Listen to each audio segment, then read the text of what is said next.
Why do amputees feel phantom limb sensations? Imagine losing a part of your body and still feeling it there as if it never left. That's what happens with phantom limb sensations, a strange experience many amputees report. It's not just in their heads, it's a real neurological phenomenon.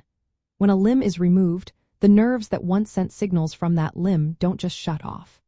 Instead, they can send random or abnormal signals, which the brain still interprets as coming from the missing limb. This can cause feelings of itching, tingling, or even pain. The brain's sensory map, called the somatosensory cortex, plays a big role here. Before amputation, this part of the brain had a specific area dedicated to processing signals from the limb. After the limb is gone, the brain doesn't immediately forget. Instead, the map reorganizes itself.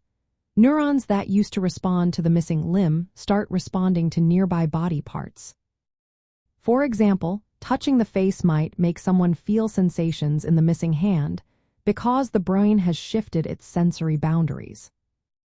On the nerve level, the nerves that used to carry signals from the limb, especially the dorsal root ganglion cells, become more sensitive after nerve injury or removal. This hyperactivity can cause spontaneous nerve firing, which the brain interprets as sensations from the absent limb. Sometimes, these sensations include pain, which can be very intense and difficult to treat. Phantom sensations are not limited to just feeling something. They can include movement, temperature changes, or even the feeling of an itch that cannot be scratched. This mixture of signals involves both peripheral nerves and the brain's processing centers. It's a complex dance between the nervous system and the brain's plasticity. From a weird science point of view, phantom limb sensations show how adaptable and sometimes confusing the brain can be. The brain can misfire, creating vivid illusions of a limb that's no longer there. Some experiments use mirror therapy, where a mirror reflects the intact limb to trick the brain into thinking the missing limb is still present. This can sometimes reduce phantom pain and help recalibrate the brain's sensory map.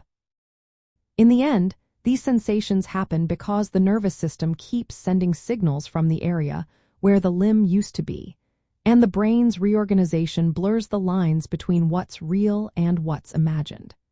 It's a fascinating example of how our minds and bodies are connected in strange and surprising ways.